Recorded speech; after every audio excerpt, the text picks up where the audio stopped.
Alex Poatan Pereira, a UFC light heavyweight champion. Well, now he can call himself the reigning and defending champ. He joined an elusive club of fighters who defended their light heavyweight belt. This happened when Poatan finished off Jamal Hill in round 1 of the main event of UFC 300. Alex has turned out to be all that we thought Khamzat Chimaev would be. And now Pereira's the light heavyweight champ. Who the has ever won 2 world titles quicker than that guy? I mean, nobody. Never been done. No one's been a champ quicker than that guy. He's a Hall of Famer, right? He went from a little-known fighter in the MMA world to a 2-division UFC champ. Pereira's rise is a remarkable story considering he's a native of Sao Paulo, Brazil, where the streets are infamous for their violent crimes. So how come an alcoholic tire shop worker from the streets of Sao Paulo turned into a megastar in combat sports and became a multi-division champion in not 1, but 2 different sports? But before that, for more awesome content in the world of combat sports, subscribe, smash the bell icon, and never miss any video of Sportskeeda MMA. Let's roll the time machine and go back to the 1990s, where young Alex Pereira was struggling with poverty in the favelas of Sao Paulo. Living in Sao Paulo comes with its own set of risks and safety concerns. These are the same streets that have claimed thousands of lives. So Brazilians, they have such a rough life. Almost nobody have an opportunity to go nowhere over there. So you get somebody that have nothing and give opportunity to have all, they're gonna come hungry. He left school early and started working in a tire shop. As fate would have it, he got influenced by his peers and started drinking iced cachaça, a Brazilian rum. Later, he became an alcoholic, drinking a liter of rum every day. Now, what came next was confrontations while being drunk. He kept fighting trouble inside and outside his work premises. The only good thing that came out of this was that he realized that he had a natural talent since he handled himself well in those physical altercations. This is thanks to his huge size advantage and power, which feels unnatural. He stands at 6'4" tall and has a very unusually long reach at 80 inches. God, he's such a long fucking...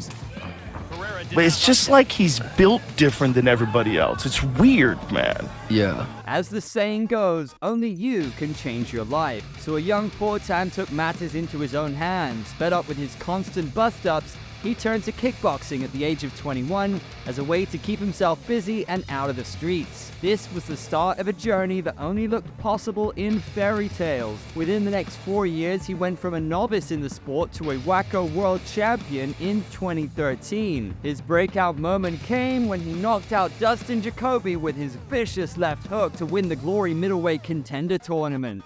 This was just the start, and he went on to knock out many more after that. Within this period, there were 2 fights against a fighter who was hailed by the Chinese public as the Black Dragon. This was none other than the future UFC star Israel Adesanya. In both fights, Pereira was stifled by the quick feet and near-perfect game plan to stay out of range by Izzy. The first fight was a close affair in which Pereira got the W by a unanimous decision. First fight in China, I thought I won. Anyone who's watched the fight, these casuals don't, these plebs don't. I thought I won. Well, they say one punch is all it takes. This is exactly what happened. He knocked out Izzy with his infamous left hook in the second outing. Second fight, I'm beating his ass. You're talking about Alex. This was the last fight for Izzy in the kickboxing world, and he went on to win the AFC Middleweight Championship later the same year and then signed with the UFC. Poatan's native city Sao Paulo's motto is Non ducor duco, which translates as I am not led, I lead. This is what Alex does and has been doing ever since he set foot inside the ring. He defended his Glory Middleweight belt 5 times. Then he moved up a weight class and won the interim Glory Light Heavyweight Championship. Then he went on to knock out Poatan Pereira to become the undisputed Glory Light Heavyweight Champion. He was the first fighter in Glory history to hold 2 belts simultaneously. They're a champion now. Yeah. And he does it in 2 different weight classes simultaneously. He owns 2 weight classes in Glory. Fight fans, we have loads of content for all combat enthusiasts, so what's the holdup? Come join us as we take you on a ride inside the MMA world. Follow Sportskeeda MMA on all social media platforms. Israel Adesanya went on to achieve greater heights inside the octagon, but Pereira, on the other hand, was stripped of his middleweight belt and later lost the light heavyweight championship in a split decision. At any given moment, we have two options: to step forward into growth or step back into safety. This was the last of Poatan inside the ring, and he transitioned to MMA full-time. From the start, he had a target on his mind: Israel Adesanya. This was the renewal of an epic rivalry that had its roots in the kickboxing world. Izzy claimed in an interview with Sporting News Australia in late 2020 that, at the end of the day, no one knows who the he is, and he's gonna be that guy when I'm world champion, when I'm a legend. He's gonna be at some pub, but I beat that guy one time. it seemed Izzy might have mistakenly poked a bear. After hearing this interview, Poatan was convinced he had to conquer Stylebender again. He began his ascent towards the UFC middleweight rankings.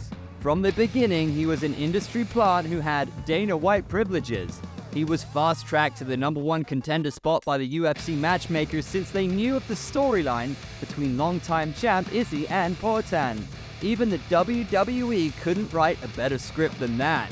This is one of my most look forward to moments in this sport, is the emergence of Alex Pereira in the UFC. I am a giant fan of this man. Once he stepped inside the MMA cage, Pereira took to it like a duck to water. Sometimes he struggled here and there with the grapple, knockout every well. And once he knocked out the #1 contender Sean Strickland in July 2022, everybody knew what was next. Poatan versus the last Stylebender. He knocked me out, and he's the only guy to ever knock me out, like finish me.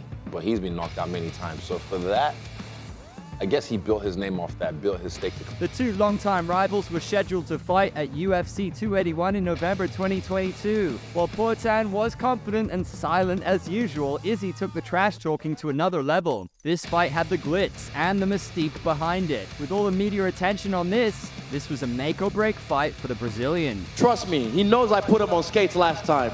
And this time when I put you on skates, I'm gonna leave you frozen like Elsa. The fight started and Izzy dominated in almost every exchange up until the 4th round.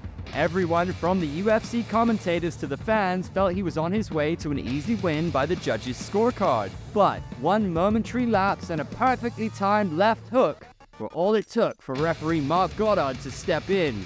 Pereira was the new UFC middleweight champion. This was the first time that Izzy was knocked out in his MMA career. Both fighters were complimentary post-fight and exchanged kind words. And again, New York, beating that, rocked him, took him down, held him down, beat him, and he gets me.